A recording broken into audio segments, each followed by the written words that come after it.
الحمد للہ رب العالمین خالق کل مکان مکین وافضل الصلاۃ واکمل السلام علی سید المرسلین وعلی آلہ الطیبین الطاہرین واصحابہ الاکرمین اما بعد فاعوذ باللہ من الشیطان الرجیم بسم اللہ الرحمن الرحیم ان اولیاءہ الا المتقون ولکن اکثرهم لا یعلمون صدق اللہ العظیم قال اللہ تعالی فی شان حبیبہ الکریم ان اللہ وملائکتہ یصلون علی النبی یا ایہا الذین آمنوا صلوا علیہ وسلموا تسلیما اللہم صلی علی سیدنا و نبینا مولانا محمد النبی الامی وعلی آلہ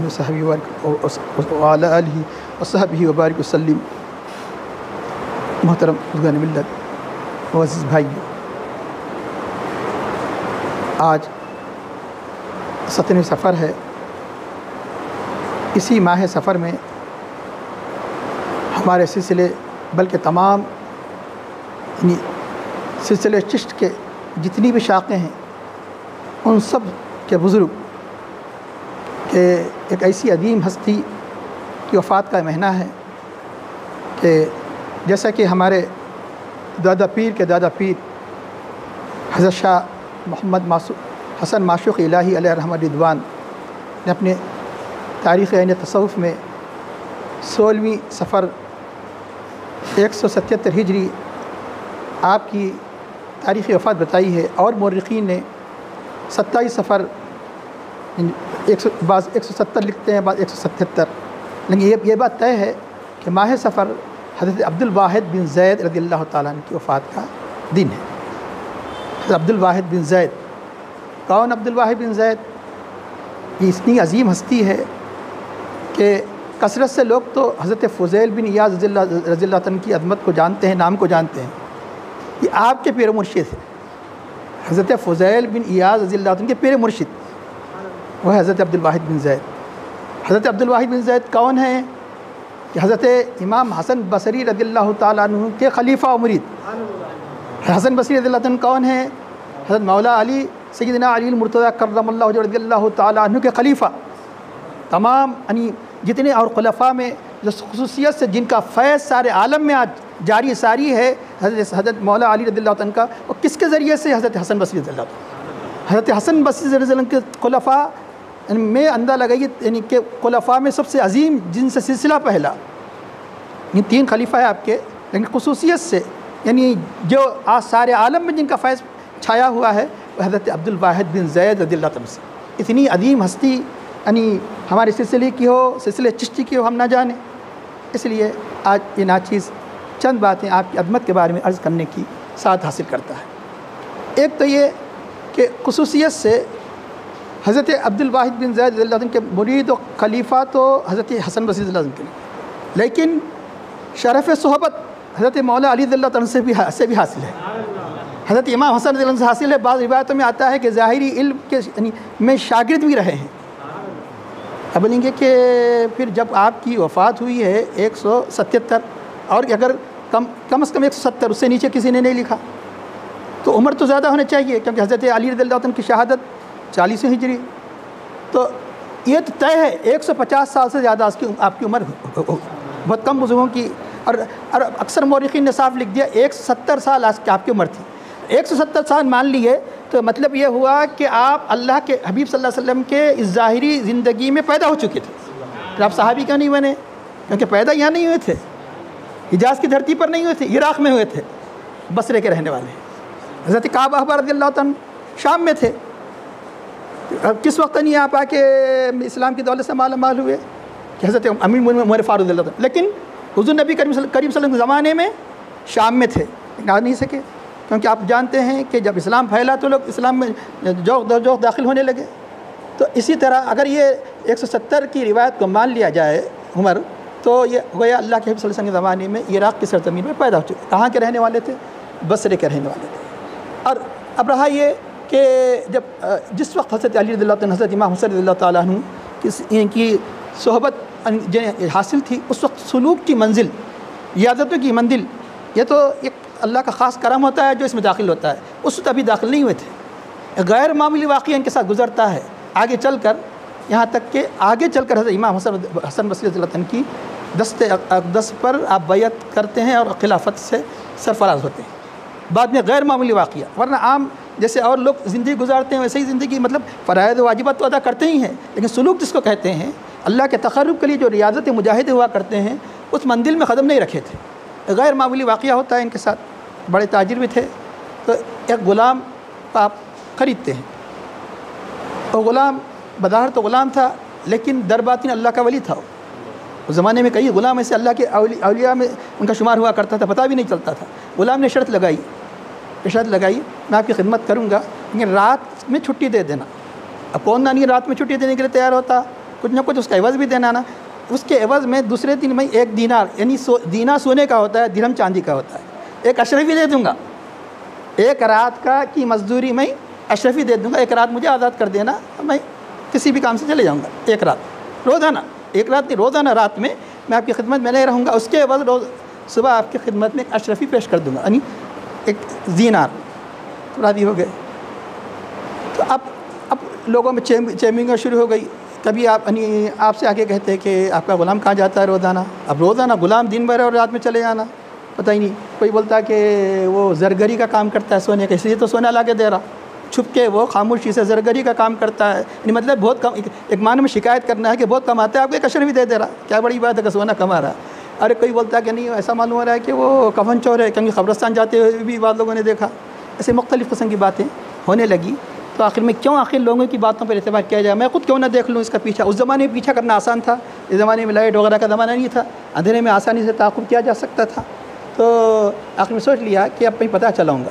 اب وہ غلام نکلا، جب رات کا وقت آ گیا نکلا، تو اب آدھی رات کو جب نکلا تو آپ بھی نکلے ساتھ ساتھ، چھپتے چھپاتے، تو آخری میں ایک قبرستان میں داخل ہو گیا۔ آپ بھی قبرستان میں ایک آڑ میں کسی درخت وغیرہ اس کی آڑ میں آپ بھی چھپ گئے، ایک چھوٹا سا غار تھا اس میں بیٹھ گیا۔ اب عبادت اور ریاضت میں مشغول ہو گیا، انہوں نے لگا اللہ کی راہ میں صبح سحر تک پوری عبادت ریاضت میں مشغول ہو گیا۔ جب عبادت ریاضت وغیرہ ذکر و اذکار سے فارغ ہوا تو اللہ کی بارگاہ میں عرض کیا ہے اللہ جو سارے کائنات کے مجازی مالکوں کا حقیقی مالک میری مزدوری کو عطا فرما دے۔ تو ہاتھ میں 1 دینار گر گیا، میرے جو مالک کے سائر کائنات کے مالک میرے یہ جو مجازی مالک کے مزدوری کو عطا کر دے، 1 دینار گر گیا۔ تو یہ حیران ہو گئے، بولے اتنی عظیم ہستی، یہ غلام یعنی اتنا بڑا مقام ہے، سوچ لیا کہ میں آپ کو اس کو آزاد کر دوں گا۔ جب یہ اتنا نیک آدمی ہے تو میں اس کو اپنے، کیونکہ اللہ تعالیٰ جب ولایت پر مقام پر کسی کو پہنچانا چاہتا ہے تو دل میں بھی اس کے اندر قلب سلیم اللہ تعالیٰ پیدا فرماتا ہے۔ اتنی بڑی یعنی جس کا سلسلہ آج پھیلا ہوا ہے، یقیناً ان کے اندر یقیناً اللہ تعالیٰ ان کے سینے میں کیسا دل رکھا ہوگا، قلب سلیم۔ تو چنانچہ اب اس کے بعد طے کر لیے کسی صورت میں اب یہ غلام کو میں آزاد کر دوں گا۔ اب اس کا وہاں سے نکلے، غلام نکلنے سے والے نکلے، کیونکہ صرف پتہ چلانے تھا کہ شک و شبہ لوگ جو تہمت لگا رہے تھے دور ہو گئی۔ اب جو نکلے تو قبرستان سے باہر نکلے، لوگ شہر وہ نہیں دکھائی دے رہا ہے، وہ تو صرف رات کے چند ساعتوں میں آ گیا، تو وہ تو کیسے نہیں جانتے کہ وہ یہ تو پریشان ہو گئے۔ ایک سوار گیا، بولے کہاں یہ میں فلاں مقام کا رہنے والا ہوں، کہاں ہے؟ بولے یہاں سے ہر کتاب میں ایک نہیں میں کئی کتابیں پڑھ لیا۔ انہوں نے کہا کہ 2 سال کا راستہ ہے، 2 سال نہیں بھی ہے تو کئی ماہ کا راستہ ہے، یہاں سے آپ کا گھر کئی ماہ کا راستہ ہے، پھر کیا کرنا؟ اب جا ہی نہیں سکتے، اب سوال ہی نہیں ہے، اب جا نہیں سکتے۔ سوچ لیے کہ اب دوسرے دن غلام آئے گا کیسا بھی، اس کے سوا جانے کے علاوہ کوئی چارہ نہیں، اور اپنا سامنا مدعا بغیر پیش کیے کہ جو میرا جس ارادے سے آیا کوئی اور چارہ نہیں، پھر چھپ گئے، پھر رات میں چھپ گئے۔ رات آ گیا، پھر وہ غلام آیا، آنے کے بعد آہوزاری کیا، عبادت مصروف ہو گیا، پھر دینار آ گیا، اس تک سامنے آ کر پیش ہو گیا کہ ایسی سی بات ہے۔ تو اس کا غلام نے کہا جو آپ نے ارادہ کیا وہ تو بسم اللہ شروع، یعنی اس ارادے کو پوری کر لیجئے، یعنی مطلب ارادہ کیا کیے کہ مجھے آزاد کرنے کا، مجھے آزاد کر دیجئے۔ پھر وہ آپ کی 2 دن کی مزدوری، یہ ایک، اب کیونکہ وہ ذات تو ادا نہیں کر سکے، یعنی تو یہاں تھے، کہاں یہاں تھے، وہ مزدوری دے دیے، نہیں کہ 2 دینار ان کی مزدوری عطا کر دی گئی۔ عطا کرنے کے بعد اب اس کے بعد کچھ سنگریزے اٹھائے، بولے کہ یہ شکریہ میں یہ دے دیتا ہوں، وہ سنگریزے لے کر چلے گئے۔ تو جب جو گئے کہ گھر جانے تک قیمتی جواہر میں تبدیل ہو گئے، قیمتی، اب دل پہ تو چوٹ لگ گئی تھی، دل میں انقلاب آ گیا تھا غلام کی اس کیفیت کو دیکھ کر۔ وہ سارے جتنے زر و جواہر کو اللہ کی راہ میں قربان کر کے اب یہاں سے عبادت اور ریاضت کا سلسلہ چلا، ایک انقلاب پیدا آ گیا۔ حضرت یہ کون ہے؟ حضرت عبد الواحد بن زید۔ یہاں سے زندگی میں ایک یعنی مطلب ہے کہ جس کو انگلش میں کہتے ہیں ٹرننگ پوائنٹ، یہاں سے اب سلوک کی راہ میں کتنے سال عبادت ریاضت کری؟ عمر تو اتنی بڑی تھی، آپ تو سن چکے 150 سال تو کم از کم 170 سال 40 سال تک ابھی کسی کے مرید نہیں ہوئے، ولایت کے درجے پر پہنچ چکے۔ یہ ان اولیاء میں سے ہیں کہ جو ولایت کے درجے پر پہنچنے کے بعد مرید ہوئے۔ ان سارے اولیاء کے سردار کون ہیں؟ حضرت حضور غوث اعظم رضی اللہ عنہ، حضور غوث سمدانی، شیخ محمد سید عبد القادر جیلانی رضی اللہ عنہ۔ ولایت کے اعلیٰ درجہ نہیں، اتنی عظیم درجہ کہ جن کی حقیقت کو نہیں جان سکتے۔ تو یہ اس سے پتہ چلتا ہے کہ باوجود یہ کہ کتنا ہی اعلیٰ مقام نہ ہو، جب تک کہ یہ نورانی زنجیر جس کو سلسلہ کہتے ہیں جب تک متعلق نہ ہو، وہ خصوصی عنایت فیض کا سلسلہ شروع نہیں ہوتا۔ گرچہ کے ثواب مل جائے گا، صالح بن جائے گا، سب کچھ ہو جائے گا، ان خصوصی فیض کے لیے سلسلے سے وابستگی ضروری ہے۔ تو ایک تو حضرت حضور غوث پاک کی زندگی بتاتی ہے۔ آپ تقریباً کئی بڑی ریاضتوں کے بعد بچپن ہی سے مادرزاد ولی تھے، بچپن ہی سے کرامتوں کا ظہور تھا۔ ایک بڑی عمر کے بعد حضرت ابو سعید مبارک مخزومی علیہ الرحمہ کے دست پر آپ بیعت کرتے ہیں۔ تو حضرت عبد الواحد بن زید 40 سال کی اس ریاضت و مجاہدے کے بعد بیعت کرتے ہیں حضرت امام حسن بصری رضی اللہ عنہ۔ 40 سال کے ریاضتوں کے بعد آپ اب شاگرد تو آپ سن چکے ہیں، اس کے بعد اب مستقل طور پر زیادہ طویل عرصہ جن کی صحبت میں رہنے کا موقع ملا، وہ کن کے شاگرد؟ حضرت امام اعظم ابو حنیفہ رضی اللہ عنہ۔ آپ کے خلیفہ حضرت فضیل بن عیاض علیہ الرحمہ بھی امام اعظم ابو حنیفہ رضی اللہ عنہ شاگرد، اور حضرت عبد الواحد بن زید۔ کیا پتہ چلا کہ اولیاء علماء کے اندر کتنا گہرا تعلق تھا، کتنا گہرا ربط تھا کہ اگر وہ ان کے مکتب میں شریک ہو کر ظاہری علوم سے فیض یاب ہوتے تو علماء حق، علماء ربانیین اولیاء سے یعنی ان باطنی فیض کو حاصل کرتے۔ حضرت امام اعظم حنیفہ رضی اللہ عنہ کہ جن کے بارگاہ سے بے شمار اولیاء اللہ فارغ ہوئے، وہی امام اعظم حنیفہ رضی اللہ عنہ علم کی اتنی عظیم درجے پر پہنچ کر کیا کہتے ہیں؟ یہ کہتے ہیں کہ آپ خود اتنی بڑی فقہ اور کہ کوئی یعنی فارس میں کوئی آپ کے درجے کا کوئی نہیں تھا۔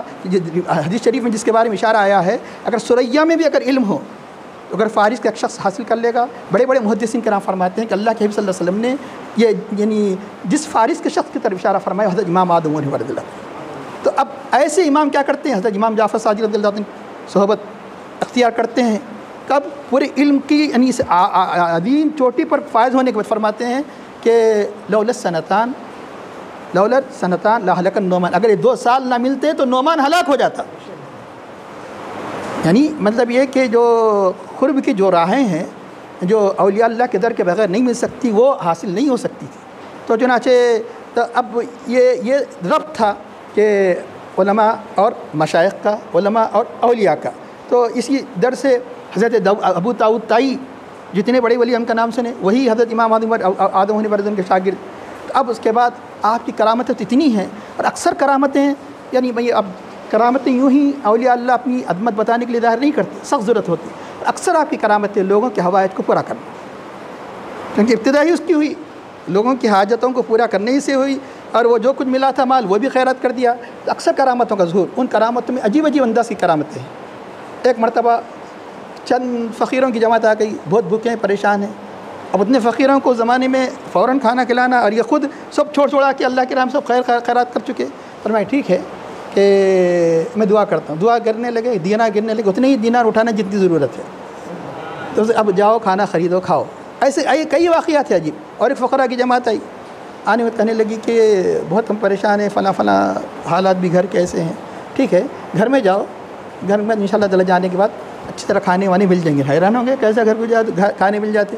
وہ فقراء گھر کو گئے، گھر کو جانے کے بعد ان کی بیویاں یعنی مزے کھانے پکا رہے ہیں، اس کا اہتمام کر رہے ہیں۔ یعنی یہ کہاں سے تم کو یعنی یہ سب کھانے کہاں سے آئے ہیں، یہ پیسہ کہاں سے آیا؟ میں نے ایک شخص گھر آیا تھا اور کہا کہ عبد الواحد بن زید کا دوست ہوں، اور وہ دینار اور درہم دے کر چلا گیا۔ تو اس کا افسوس کرنے لگے کہ حضرت عبد الواحد بن زید اتنے بڑے مقام پر ہے، ہمیں تو اللہ کے قرب کو ان سے حاصل کرنا چاہیے تھا، ہم نے دنیا حاصل کر لیا۔ افسوس یہ ہے کہ ہمیں تو اگر ہم چاہتے تو اللہ کا قرب مل جاتا، لیکن ہم نے ان سے دنیا طلب کیا۔ اولیاء اللہ کہ آج در پر جاتے ہیں تو اکثر ہماری یہی ہوتا ہے کہ ان کے وسیلے سے ہم کیا کریں؟ دنیا طلب کریں۔ دنیا طلب کرنا جائز، دنیا طلب کرنا منع نہیں کیا گیا، لیکن اللہ کے یعنی جو نیک بندے جب جاتے ہیں تو اپنے اللہ کے قرب یعنی اللہ سے یعنی مطلب ہے کہ محبت یہ طلب کرتے ہیں۔ حضرت امام شافعی علیہ الرحمہ کو کوئی حاجت درپیش ہوتی، مشکل درپیش ہوتی، کون سی مشکل؟ کاروبار کے نہیں، کون سی مشکل؟ کھانے پینے کے نہیں، کوئی مسئلہ حل نہیں ہوتا۔ روایتوں میں آتا ہے کون ایک اتنے بڑے فقہ کے امام